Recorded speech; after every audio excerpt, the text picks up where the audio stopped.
주장하게 하시기 바랍니다. 자, 오늘 3절부터 말씀은 3절에 보면 누구든지 내 자손 중에서 대대로 그의 몸이 부정하면서도 이스라엘 자손이 구별하여 여호와께 드리는 성물에 가까이 하는 자는 내 앞에서 끊어진다. 그렇게 이야기를 합니다.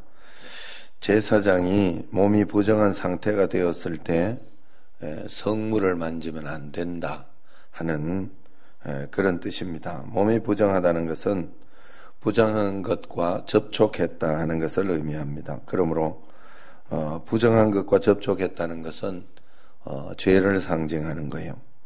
다시 말해서 성도들이 죄를 지으면 부정해진다 하는 것을 의미하는 겁니다. 부정한 자로서 하나님의 양식을 취하는 자는 엄중하게 벌하시겠다 했으니 우리는 늘 주님의 은혜를 생각하고 몸과 마음이 늘 정결하도록 항상 기도하고 회개해야 돼요. 얼마나 좋습니까? 우리는 매일매일 정말 죄를 짓는 인생이거든요. 늘 부정한 그런 인생이에요. 그런데 회개하는 자에게 용서해 주시는 하나님을 생각하면 얼마나 감사한지 몰라요. 그래서 우리는 회개하는 걸 아끼면 안 돼요. 회개하는 걸 아끼면 절대로 큰일 나요. 그거는 빨리 회개하고 깨닫는 즉시 회개함으로 우리의 영혼이 더러워지는 것을 막아야 되는 거예요. 부정한 자가 하나님의 양식을 취할 수 없는 것처럼 죄를 품고서 하나님의 은혜를 바라면 안 되죠. 성경에도 그런 이야기가 나오잖아요. 너희가 응답을 받지 못하는 것은 죄 때문이라 하는 그런 말씀이 나와요. 그래서 항상 여러분 우리가 하나님 앞에 있으면 어떤 일을 하든지 무엇을 하든지 하나님 앞에 어떤 일이 있었든지 무조건 회개부터 하는 게 좋아요. 그냥 무턱대고 회개부터 하는 게 좋아요. 다 내 죄 때문입니다 라고 하는 게 좋아요. 뭐 어떻게 저러냐 이런 생각이 들어도 내가 기도를 하지 않아서 그렇다. 내가 넓은 마음으로 용서하지 못해서 그렇다. 그냥 그렇게 볼 수 있어요. 한국에 어떤 나쁜 놈이 이렇게 그래도 그걸 위해 내가 전도하지 못하고 기도하지 못한 내 죄가 더 크다라고 하는 것이 우리에게 굉장히 좋은 그런 신앙생활이에요. 항상 회개하며 살아가는 거. 여러분 꼭 회개하며 살아가시 바라요. 그래서 제가 이 죄에 대해서 한번 잘 생각을 해봤어요. 우리에게 일어나는 어떤 부정적이고 나쁜 거 그런 거 있잖아요. 신경질 내고 또 그러면 죄 짓는 거 이걸 가만 생각해 보니 죄가 진짜 똥하고 비슷하다 하는 생각이 들었어요. 죄는 똥이다. 예? 맞잖아요? 한번 따라합니다. 죄는 똥이다. 예. 무조건 버려야 된다. 예. 여러분 우리 왜 그런가 가만 생각해 보니까 똥이 어디에 있는 거예요? 똥이 자기 속에 있는 거잖아. 여기 내 속에. 그죠? 그런데도 이게 딱 배출되고 나면 굉장히 더럽고 나쁜 거잖아요. 따로 모르게 이렇게 그거 아무데나 막 싸놓으면 안 되잖아.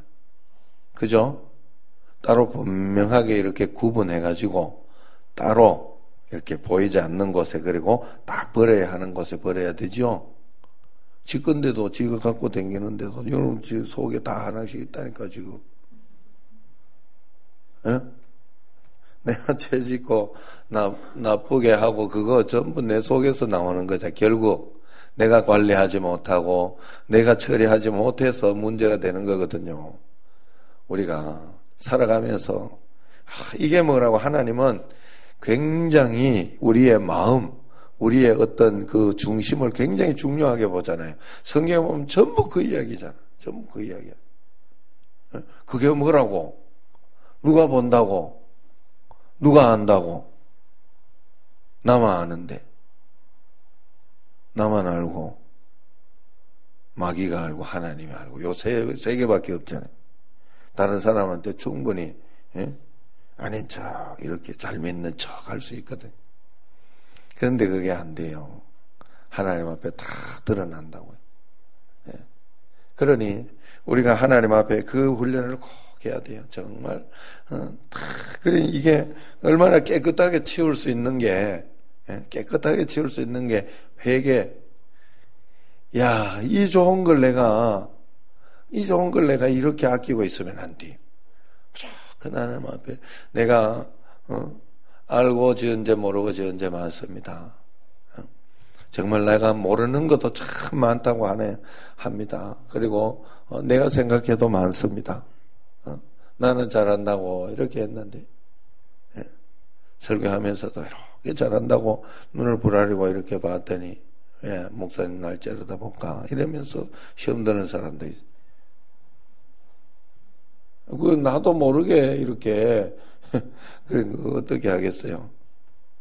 그러니 하나님 앞에 그래서 어떤 거는 그렇게 시험 드는 것도 시험을 내가 받는 거니까 내가 죄진 거예요. 사실은 알고 보면 아무리 이렇게 원인을 제공하고 그렇게 한다고 해도 그래 여러분 우리 하나님 앞에서 얼마나 우리 주님 말씀 가운데 살아야 되겠어요. 그래서 4절에서 7절까지 이렇게 보면 어떤 말인가 하면 문둥병과 유출병은 부정한 병으로 구약에 나타나는 대표적인 병이죠. 대표적인 죄악을 상징하는 병이에요. 유출병은 원죄에 대한 어떤 그런 것을 상징하고 문둥병은 자범죄에 대해서 상징한다. 그렇게 이야기할 수 있어요. 그래서 문둥병과 유출병일 때는 그 병이 나을 때까지 성물을 먹지 못한다 그랬습니다. 시체를 만진 자나 설정한 자도 일정한 시기가 지나기까지 제사장으로서 하나님의 은혜에 참여할 수 없었어요. 그러나 문둥병과 유출병과는 달리 그저 부정한 것에 접촉함으로써 몸을 더럽힌 자는 결례를 행하고 저녁 때까지 근신하며 기다려야 했습니다. 그래서 해질 때에야 성물을 먹을 수 있도록 그렇게 했습니다. 죄와 허물로 몸을 더럽힌 자라 할지라도 하나님께로부터 다시 정결함을 받으면 은혜에 동참할 수 있도록 그렇게 했던 것이죠. 그러므로 우리가 죄와 허물을 발견할 때마다 회개해야 하는 이유가 바로 여기에 있어요. 하나님 은혜에 동참하기 위해서 예수 그리스도 희생의 대가로 얻은 형언할 수 없는 고귀한 거룩함을 우리가 지켜내기 위해서 회개해야 합니다. 구약 시대 사람들은 흐르는 물에 죄를 씻었어요. 손을 씻거나 또 몸을 씻거나 그렇게 했어요. 그러나 신약 시대에 우리는 예수 그리스도 보혈로서 죄를 씻습니다. 물과 보혈의 차이가 있듯이 죄사함의 차이도 현격합니다. 그들은 저녁까지 기다려서 깨끗함을 받았으나 우리는 회개하는 순간 죄가 없어지는 그런 사랑을 입은 것이죠. 예수 그리스도로 인하여 누리는 축복에 대해서 생각하게 하는 그런 대목입니다. 정결한 제사장에게는 하나님께로 주어지는 응식이 있습니다. 하나님께서 거룩한 제사장들에게 베푸시는 정당한 양식인 것입니다. 거룩한 제사장은 하나님의 성물이 은혜의 응식이 되지만 죄를 가까이 한 부정한 제사장에게는 금단의 제물이 될 뿐이다. 그렇다 하는 거예요. 그래서 여러분 우리가 하나님 앞에서 우리가 늘 회개하고 그렇게 살아가면 하나님 은혜의 어떤 그 말씀의 축복, 그 은혜의 말씀, 내가 하루 살아가는 그 성물은 하나님의 은혜의 말씀에 깨닫는 축복, 뭐 이런 것들이 사죄의 확신, 뭐 이런 어떤 축복이 내게 이렇게 오기 시작한다는 거예요. 하나님의 말씀에 대해서 깨닫고 하나님의 은혜에 대해서 알게 되고 그런 축복들이 우리에게 오게 된다. 참된 평강과 위로, 사랑 이런 것들이 오는 거잖아요. 우리가 그런 것이 없이 어떻게 살 수 있겠어요? 매일매일 하나님의 은혜 가운데 어떻게 살아갈 수 있겠어요? 주님께서 주시는 그 평강 은혜. 여기 지금 이 뭐냐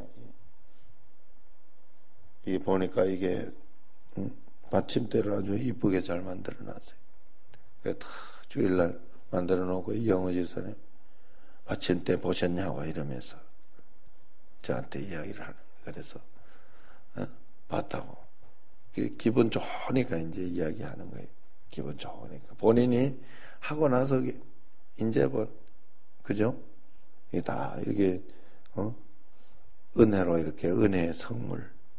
그러고 나면 내가 먼저 은혜를 받는, 내가 먼저 기분이 좋고 행복해지는 거예요.